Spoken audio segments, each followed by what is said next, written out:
South Korean plane crash. దక్షిణ కొరియాలో జరిగిన ప్లేన్ క్రాష్లో 170 మందికి పైగా మరణించారు. మరి ఈ ప్రమాదానికి కారణమేమిటి అనేది ఈ వీడియోలో చూసేద్దాం.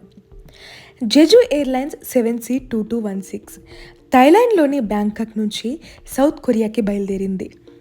దీనిలో మొత్తం 175 మంది ప్రయాణికులు, 6 సిబ్బంది ఉన్నారు. అయితే ఈ ఫ్లైట్ ల్యాండ్ కావడానికి కొద్దిసేపటికి ముందే పైలట్ మే డే డిక్లేర్ చేశాడు. అంటే అత్యవసర సిబ్బందికి ఫోన్ కాల్ చేసి ఒక పక్షి విమాన ఇంజన్ను ఢీకొట్టింది అని, ల్యాండింగ్ కావాలని ప్రకటించాడు. విమానంను పక్షి ఢీకొడితే ఇంతటి నష్టమా అనే సందేహం మీకు కలగవచ్చు.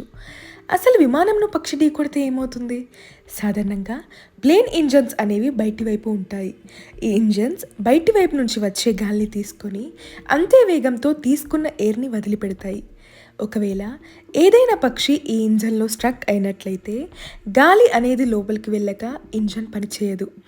అప్పుడు ఇంజన్లో మంటలు పుట్టే ప్రమాదం ఉంటుంది. అందుకే పైలట్లు అత్యవసర ల్యాండింగ్ను ప్రకటిస్తారు. దీన్నే మేడే అంటారు. సేమ్ సిచ్యువేషన్ ఈ దక్షిణ కొరియా ఎయిర్లైన్స్లో చోటు చేసుకుంది. పైలట్ అత్యవసర ల్యాండింగ్ చేస్తున్న సందర్భంలో అక్కడే ఉన్న వాళ్ళని ఢీకొట్టాడు. దీంతో విమానంలో మంటలు చెలరేగి 179 మంది సజీవ దహనం అయ్యారు. అయితే మొదటిగా పైలట్ రన్వే 1 పైన ల్యాండింగ్ చేద్దాం అనుకున్నాడు. దానికి సిబ్బంది కూడా పర్మిషన్ ఇచ్చింది. తర్వాత ఏమైందో తెలియదు కానీ రన్వే 19 పైన ల్యాండ్ అయింది ఈ విమానం. అతి వేగంతో ల్యాండ్ అయిన ఈ జెజో 7C2216 అక్కడే ఉన్న రక్షణ గోడను ఢీకొట్టింది.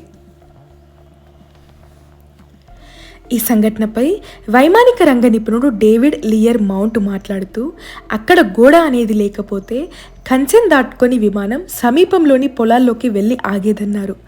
అయితే కొంతమంది నెటిజన్ల అభిప్రాయం ప్రకారం ముయాన్ అంతర్జాతీయ విమానాశ్రయం రన్వే చిన్నది కావడమే ఈ ప్రమాదానికి కారణం అని అంటున్నారు. అయితే ఈ విమానంను నడిపిన పైలట్కి 9800 గంటల అనుభవం ఉంది. అటు 2019 నుంచి అతను విధుల్లో ఉన్నాడట.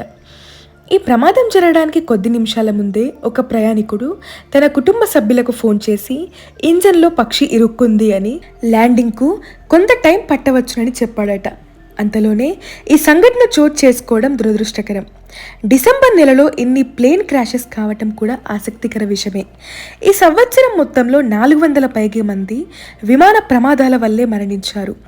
ఇన్ని ప్రమాదాలకి కారణం ఫ్లైట్స్ పనితీరుని సరిగ్గా చెక్ చేయకపోవటం కావచ్చు, లేకపోతే వెదర్ కండిషన్స్ కూడా కావచ్చు, ఒక్కోసారి పైలట్ నిర్లక్ష్యం కూడా కావచ్చు.